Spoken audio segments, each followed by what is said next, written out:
معراج میرے اور آپ کے آقا و مولا کا دوسرا بڑا معجزہ ہے۔ سب سے بڑا معجزہ جو حضور کو عطا ہوا وہ معجزہ قرآن ہے، اور دوسرا بڑا معجزہ جو حضور کو عطا ہوا وہ معجزہ معراج ہے۔ اب جو لوگ اس کا انکار کرتے ہیں وہ کہتے ہیں کہ یہ واقعہ ہو نہیں سکتا۔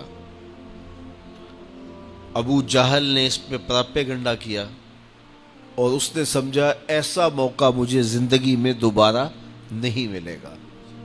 باقاعدہ اس نے ایک ڈھولچی بلایا جو مختلف چوکوں میں جا کے ڈھول بجاتا تھا، اور لوگ جمع ہوتے تھے اور یہ پھر پہنچ جاتا تھا وہاں اور لوگوں میں گفتگو کرتا تھا کہ یہ نئی بات سنو، یہ کہتے ہیں کہ مسجد حرام سے لے کے مسجد اقصی تک گیا ہوں اور رات کے مختصر حصے میں واپس بھی پلٹ آیا ہوں، بتاؤ تو صحیح یہ بات ماننے میں آتی ہے؟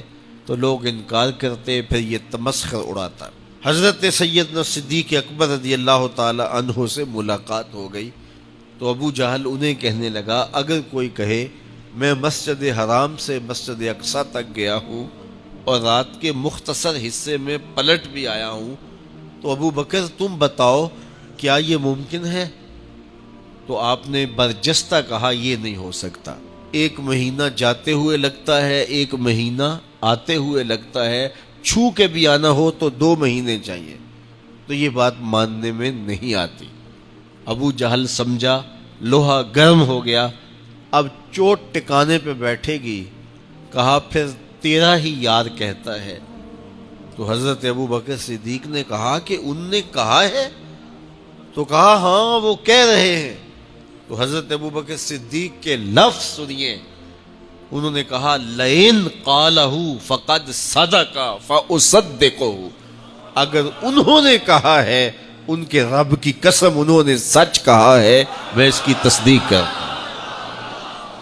علماء نے لکھا ہے فبذالک سمی صدیق، اسی وجہ سے آپ کا نام صدیق پڑ گیا کہ آپ نے واقعہ معراج کی بلا تعمل تصدیق کی تھی، تصویب کی تھی، تائید کی تھی۔ جو لوگ کہتے ہیں یہ واقعہ نہیں ہوا، وہ کہتے ہیں کہ اتنی سرعت کے ساتھ ایک جسم جائے بھی اور پلٹ کے بھی آئے، یہ کیسے ہو سکتا ہے؟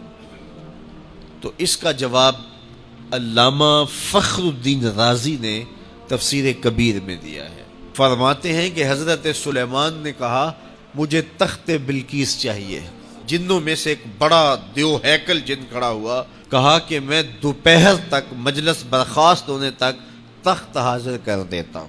بہت بڑی بات تھی نا، لیکن حضرت سلیمان نے کہا نہیں مجھے اس سے بھی پہلے چاہیے۔ تو پھر وہ شخص کھڑا ہوا جس کے سینے میں زبور کا علم تھا، کہا اے اللہ کے پیغمبر آپ آنکھ بعد میں جھپکیں گے، تخت پہلے پڑا ہوگا۔ اور حضرت سلیمان نے ابھی آنکھ نہیں جھپکی تھی، تخت سامنے پڑا تھا۔ اب تخت کہاں سے آیا؟ ملک سبا سے، 7 کوٹھلیوں میں مکفل تھا، 60 ہاتھ چوڑا، 80 ہاتھ لمبا۔ امام فخر الدین رازی اس دلیل کو ذکر کرنے کے بعد فرماتے ہیں جب حضرت سلیمان علیہ السلام کا مقتدی یہ شان رکھتا ہے کہ اتنی دور سے تخت بلقیس آنے واحد میں حاضر کر دیتا ہے، تو حضرت سلیمان خود مقتدی بن کے جس کے پیچھے کھڑے ہیں اس مقتدا کی شان کا عالم کیا ہوگا۔ آج لوگ یہ بھی کہتے ہیں کہ اتنی سرعت کے ساتھ اگر جسم حرکت کرے گا تو وہ اپنا وجود برقرار نہیں رکھ سکے گا، ہوا میں تحلیل ہو جائے گا۔ میں کہتا ہوں تخت بلقیس تحلیل نہیں ہوا اور آنے واحد میں پہنچ گیا۔ جب لوہے، چاندی، پیتل اور تانبے کا بنا ہوا تخت تحلیل نہیں ہوا تو جو وجود سراپا نور ہے وہ تحلیل کیسے ہو سکتا ہے؟